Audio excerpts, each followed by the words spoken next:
Hi, and welcome back to Katie's Corner in Space. Today we're going to take a look at Picard Season 2, Episode 7, and there are a lot of reveals in this episode. So, without any further ado, let's get to it. At the clinic, Talon and Rios discuss the probability of success with the technologically assisted mind meld before Talon goes into Picard's mind. Inside, his younger self attempts to do as he's told while needing to save his mother, the queen of the story in his head. And Talon does her best to assist him as his older self is trapped within another room in his mind, being psychologically analyzed by who seems to be a Starfleet therapist, but turns out to be his father, someone he perceived to be a monster trapping his mother. But his father begins to explain the darkness that comes over his mother's mind, and there are other monsters chasing her. The discussion and revelation to his older self seems to snap Picard out of his head, and he awakens, quickly followed by Talon, who senses there was more to the story, but now's not the time. Meanwhile, Rios has spent the last few hours not only trying to convince Dr. Teresa he can be trusted, but that him being a man from the future who just happens to work in outer space isn't really that big of a deal, despite making medical equipment appear from nowhere that she was able to use to stabilize Picard during the mind meld. So Rios decides that taking her and her son to the La Sirena is really the only option. So much for the butterflies, I guess. Earlier on the La Sirena, Rafi and Seven discovered Borg code, and after checking surveillance, they see it was Agnes with a little queen in her head that sabotaged the ship. This is a problem because they obviously need the ship to get home, and they also need Agnes / the queen, so after Seven's able to dig out the code, the two go on a search for Agnes. And she's been busy as the queen creates more and more adrenaline-filled moments to hasten her takeover and control of the Doctor's mind and body. Once again, Seven is able to see the plan behind the actions of the Queen, and Seven declares they need Picard. By now, Picard has sought out the old new friend he's made in Guinan, who puts off her departure from Earth a few days to kind of help him out if need be. And now he would like her to use her knowledge to call forward Q. You see, he recalled some advice he'd gotten in his youth about learning from one's enemy, and right now was a good time for a lesson. But Guinan's foolproof plan to call the local Q ends in not only disappointment, but an unexpected federal raid. This is your reminder to subscribe.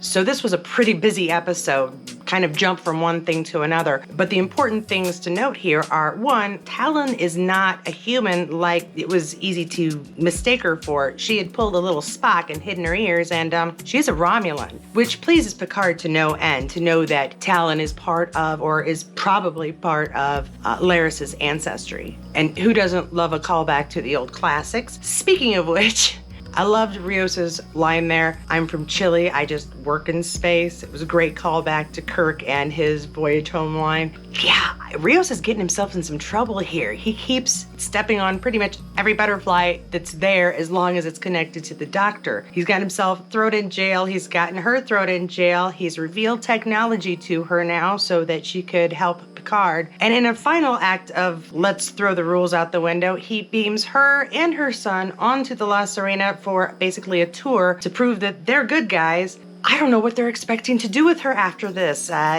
She's going to have serious knowledge of the future. We've seen that be okay in First Contact. We've seen it result in a little kidnapping on the voyage home. I'm really interested to see what's going to happen with the Doctor here. Not to mention her son, who may or may not be able to keep a secret.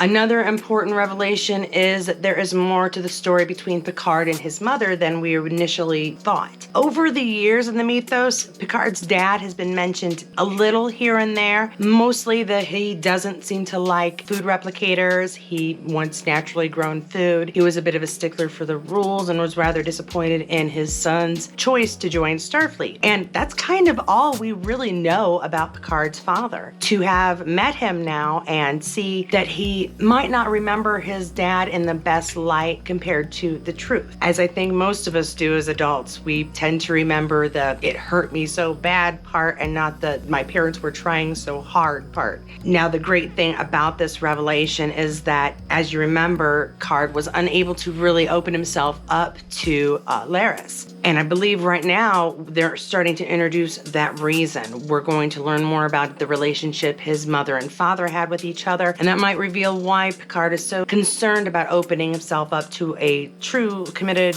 long-lasting relationship, which I think we all agree Laris has serious potential to be that for him. But we won't get more about that until later episodes, I'm assuming, so here's to hoping. And of course, we've got the Queen running amok in Agnes's body. Seven is deeply concerned about this because humans just are not prepared for a Borg Queen, even one that is not at full power. They've got a little time to try to find her or prepare a defense of some sort. As the Queen encourages Agnes to get her adrenaline running, that lessens the amount of time that Seven and Rafi and the rest of the crew have to find her and stop whatever plan the Queen has. And of course, we know from First Contact that once the Borg gets their mitts in the humans, there goes the timeline, there goes human history. One more other quick note about Rios and his impromptu field trip. Rios is going to have a serious problem when it's time to leave because I think that he's trying to build a relationship there, or at least a friendship that could turn into something. And he's in trouble because they have no excuse to take Dr. Teresa back with them. There are no whales she has to take care of. She has a son and a community that needs her here. I'm afraid we're going to see some broken hearts here in the future. But I did love that her son was just, I'm going to touch everything. Wouldn't you?